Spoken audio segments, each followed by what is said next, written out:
What is a target audience? Can I tell you, answering that question is crucial to your business success. If you're struggling with leads and you think you've nailed your target audience, you might have to think again. Every time I mention target audience to them, I get this huge eye roll and this like, I've done this a million times.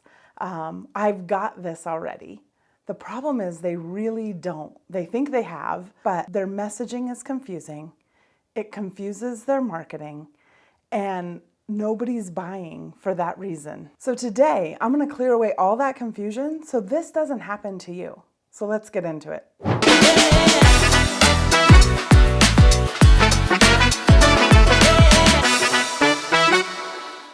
If when somebody asks you who your target audience is, the word anyone passes your lips, you're already on the wrong road. So let's back that up a bit. Let's talk about specifically what you need to look at to define your target audience in such a way that your marketing becomes clear, that your messaging becomes clear, and that people raise their hand and say, that's me, I need what she has.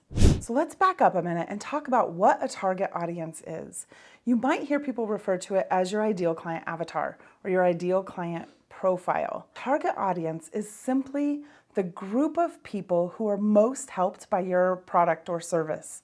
And so they're the people you're talking to, right? I always tell my clients, like when we're developing your target audience, we're really thinking about your marketing and your messaging so that it's clear. If you are unclear, then your messaging feels scattered and people are confused and they don't know where they're going. So it's about who you're talking to, not necessarily about who you're attracting. The whole point of a target audience is so that they resonate with one piece of what you're saying, to raise their hand and say, that's me, and pay attention.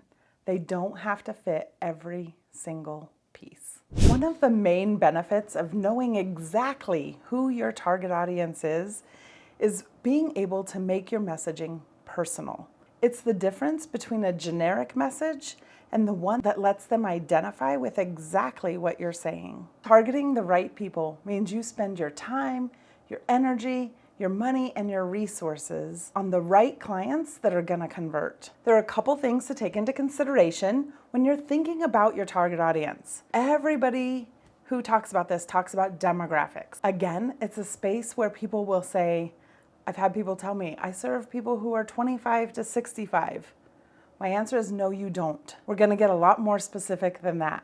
We're gonna think through all of the demographics, the education level, where they live, who their family is, age, gender, income, right? All of those demographic pieces. That's where a lot of people start.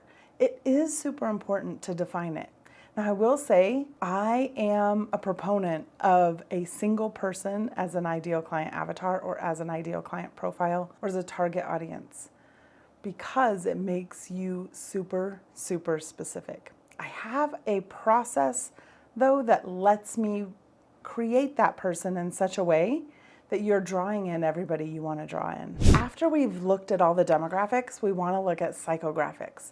It's what they value, what they believe, right? If you can find the commonalities in what your clients value and believe, you'll start to connect with them emotionally, and they will start to connect with you. Simon Sinek says, people who don't buy what you do, they buy why you do it, right? It's that emotional piece that lets them connect to you so you can reach them at a deeper level. The next piece we want to look at is the behavioral stuff, right? What are they doing? Who are they doing it with? It connects to the demographics, right? If they're single, they're probably doing things a little bit different than somebody who's married. It also connects to where they're going, where are they spending their time, what are they searching online, like what are they doing that will connect you to them? Because if you can speak to one little piece, all they have to resonate with is one piece. What are their purchasing habits? Are they brand loyal? It reminds me of a story. I had a makeup artist doing my makeup. She was actually trying to get me to buy her brand, right? And as I was getting my stuff out, she looked across, and I use the same brand all the time. She goes, oh, you're brand loyal, right? What that means is she knew that if I would switch brands, I would go all in, right? That's the behavioral stuff that can make or break the clients that are coming to you and whether they buy or not. The final thing to think about is possibly a geographic detail. Where do they live, right?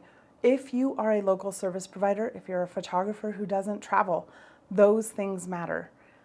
If you only work in the United States, those things matter, right? So if we work globally, we're speaking a little bit different than if we work locally, right where you live in your own hometown. So just keep that in mind as we define your target audience moving forward. So I want to talk really quickly about what happens when your messaging or your next offer has an audience misalignment. You know, obviously we're going to go down the they won't buy from you, right? Because they're misaligned. But I want to tell you a little story about this too.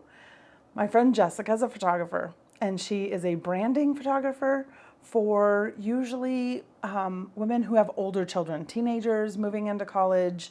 And so she does branding and boudoir, that kind of stuff, right? One year, she thought it would be super fun to buy an entire Santa set and do Santa pictures for Christmas. They were amazing, right? It was an amazing offer, but it was audience misaligned because none of her current audience had small children. I think she sold one. She didn't sell very many of them at all. So that's what happens when we have a misalignment. If you're switching your audience, there is a way to pivot it, but you have to pull that in first, and we're going to talk about that in a different video. When you're trying to pivot your audience or you want to make a small tweak like that, there is a way to do it, but we have to be super strategic about it. I'm going to talk about that in another video, so if you want to subscribe, go do that. That way you get notified when it comes out. I mentioned earlier that the word anyone should never pass your lips. You have heard, if you're marketing to everyone, you're marketing to no one. Target audience isn't really about who becomes a client or a customer. It's about who you're talking to. And the more specific you are about who you're talking to, the more likely they are to raise their hand. I know some of you might be thinking now, what do I do if I have two target audiences? Or I wonder if I'm one of the 90% who thinks I have this, but I really don't, right? Or I'm wondering if I'm still too broad. Or am I hitting my target market? Is that why my sales aren't converting? Is that why my leads are not coming in as quickly as I would like? I have an amazing resource for you that I'm going to link down below, but it's also at playbook.heatherrossin.com, and it's the Multi-Passionate Entrepreneurs Playbook. And it will help you bring all of the things that you do together into one target audience so that you hit your mark, hit your revenue goals, and build your business. I'll see you on the next video.